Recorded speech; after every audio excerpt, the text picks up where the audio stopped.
You were never supposed to be here, not you, not this exact moment where your eyes scan these words and your heart beats inside a chest that somehow survived everything the universe threw at it. The odds against your existence are so violently small that they should terrify you into waking up right now. And yet, here you are, breathing, thinking, choosing, while most of existence never even gets the chance.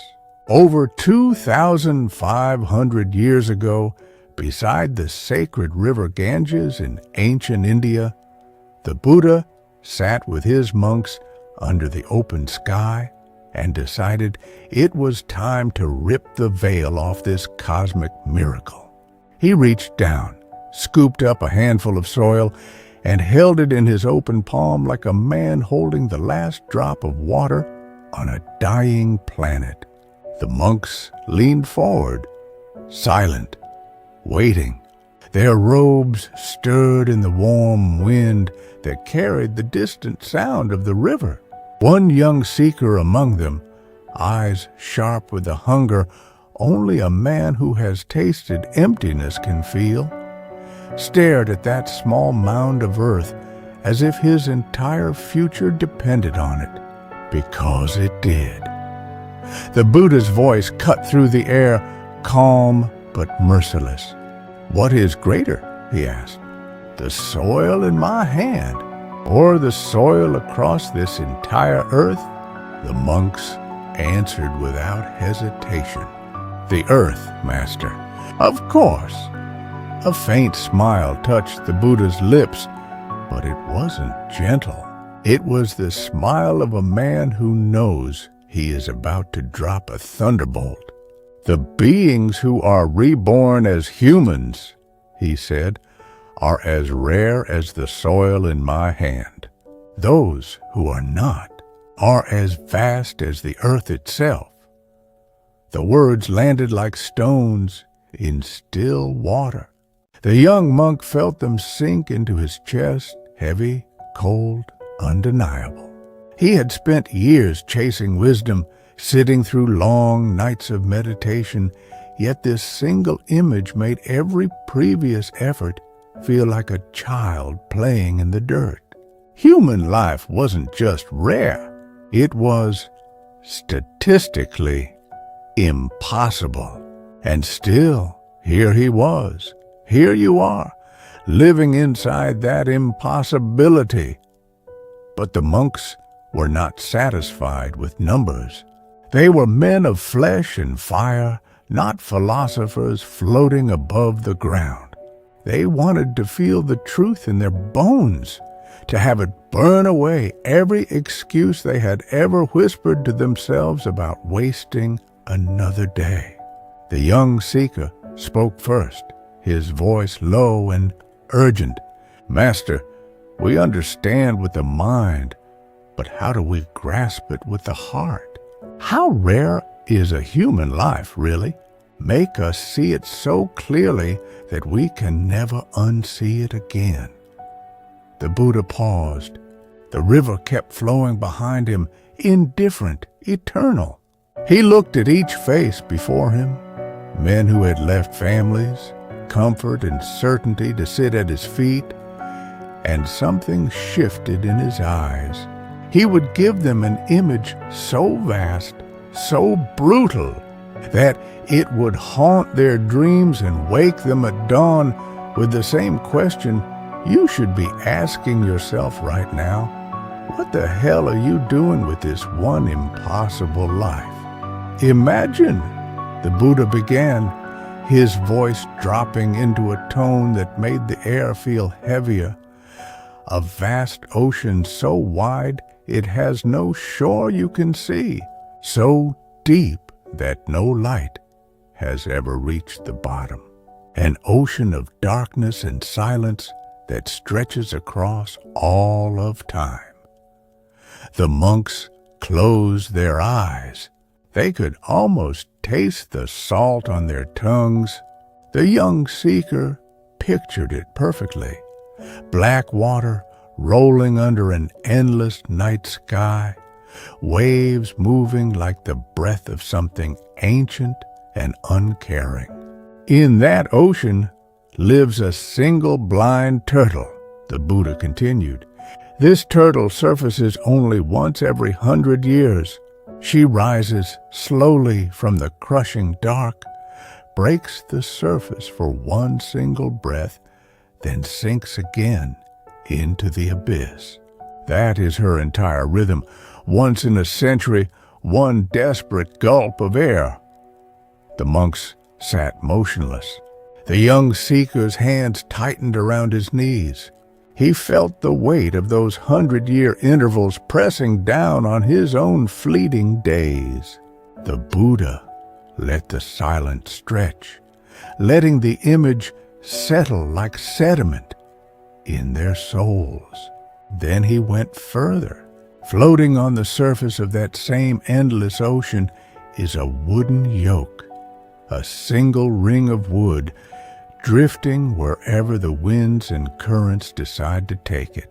No captain, no direction, just a hollow circle tossed by storms, carried by invisible forces across thousands of miles. The young monk could see it now, that small ring of wood bobbing on waves the size of mountains, spinning, disappearing, reappearing, always moving, never still. The turtle, blind, ancient, rising without warning. The ring, drifting without purpose. Two lonely things in an ocean with no end. The Buddha's next words came slower, each one a hammer. In all of time, across all of that ocean, what are the chances that when the turtle surfaces, its neck passes exactly through that floating ring? The monks fell into a stunned silence. The young seeker's mind reeled. The currents shift constantly. The ring drifts at the mercy of every wind. The turtle is completely blind.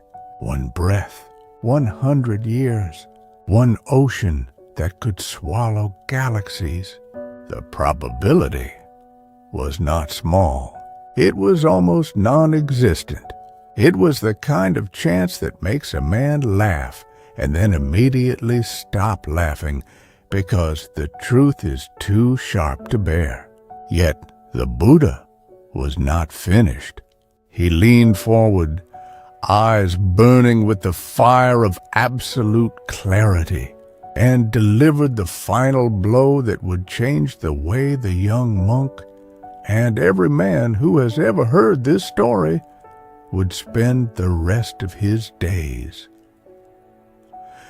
The likelihood of being born a human, the Buddha said, his voice now cutting like a blade, with the capacity to hear the Dharma, to awaken, to be free, is even rarer than that. The words hung in the air above the Ganges like smoke from a funeral pyre. The young seeker felt his chest cave in. He had always known life was precious, but this was not precious.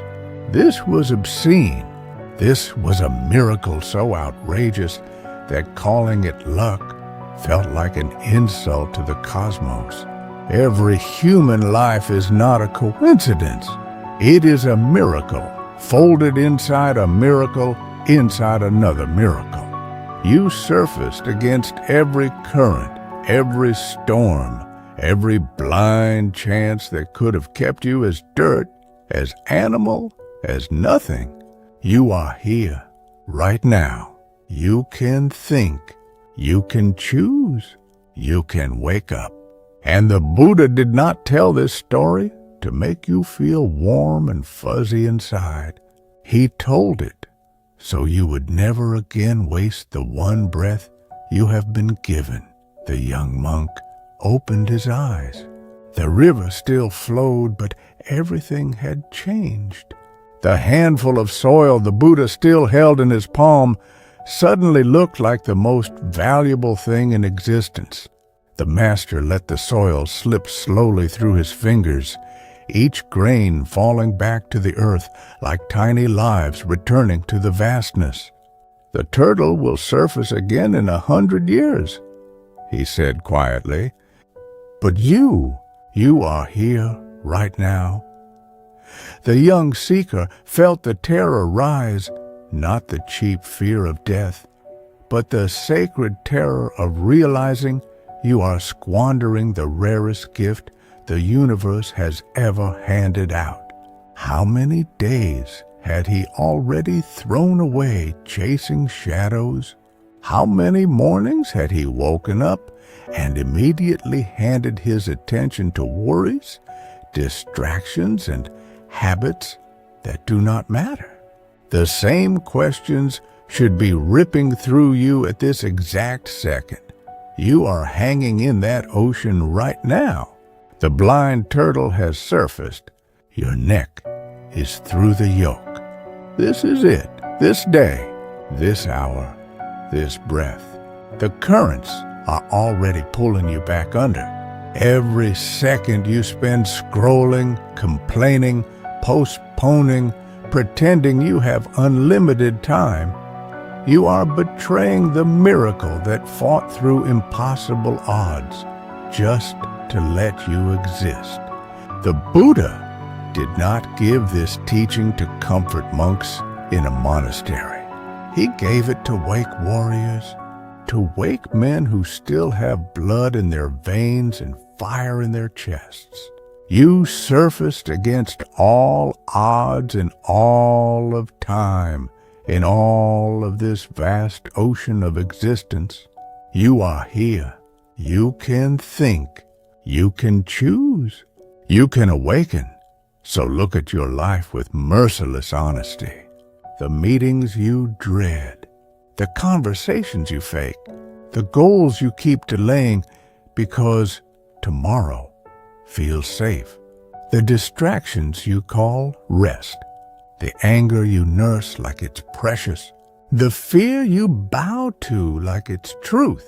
All of it is happening inside the one life so rare that the Buddha had to use an entire ocean to describe it. The turtle has already taken her breath. The yoke is already around her neck. The moment is already passing. What will you do with it? Will you taste this day fully, or will you let it slip back into the dark like every other ordinary life that never got the chance? The young monk stood up after the teaching. The sun was setting over the Ganges, painting the water gold and red. He walked to the river's edge, knelt, and cupped the same sacred water in his hands. For the first time he understood. Every drop was a universe. Every second was the only second. He made a vow that day, not a gentle vow, but a ferocious one. He would live as if the turtle had just surfaced and the yoke had just locked into place. He would never waste another single day. And now, the same vow is staring you in the face. You were never supposed to be here. But you are. The ocean is waiting. The currents are moving. The next 100 years for the turtle has already begun. This is your one impossible breath. Do not let it go to waste. Taste it, live it, wake up inside it right now.